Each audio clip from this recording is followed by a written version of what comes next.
In chapter 1266, Liberty openly tells Mrs. Lewis the amount of rent she pays each month for the morning diner and explains that Mr. Lewis decided to give her a discount because of his friendship with Zachary. Mrs. Lewis, who is happy that her son did not merely give the shop away out of altruism, admits that the monthly rental fee of $8,000, utilities included, is reasonable considering Liberty's relationship with Zachary.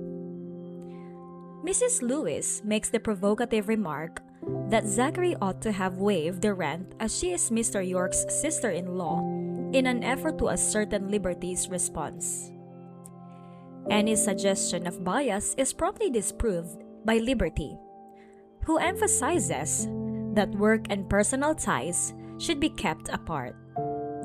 She explains that she had paid the rent in cash the month before, and this month she had been told to pay it to Duncan's butler.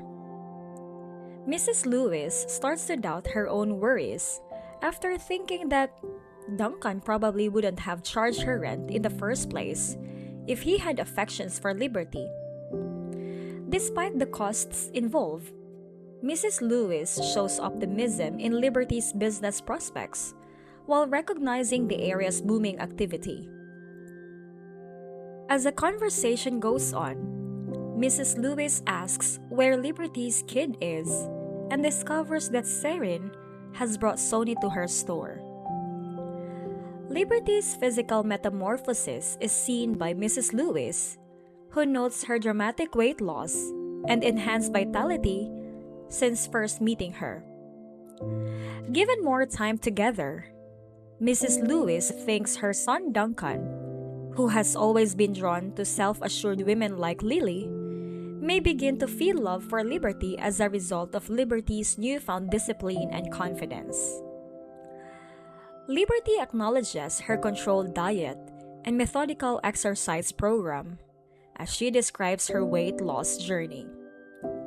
She's still working toward her goal weight of 100 pounds, but she's still committed to losing the final 30 pounds. Mrs. Lewis tells her to take it easy and says that keeping a slightly higher weight will delay aging. Given her height, Liberty considers 100 pounds to be the optimal weight for her. The phone of Mrs. Lewis suddenly rings in the middle of their conversation, and her phone falls on the ground, showing the face of Lily on the screen. As soon as Liberty pulls it up, she sees a picture of a young, attractive woman. Liberty is intrigued by this enigmatic woman's appearance and wonders how she is related to Mrs. Lewis. The emphasis of this chapter is on Mrs. Lewis' maturing embrace of Liberty and her acknowledgement of the favorable changes to her personality and looks. Additionally, it raises the prospect of a love relationship between Duncan and Liberty, as Mrs. Lewis muses on the idea of her son having feelings for Liberty. The story becomes more intriguing and suspenseful with the mention of the enigmatic woman in the picture.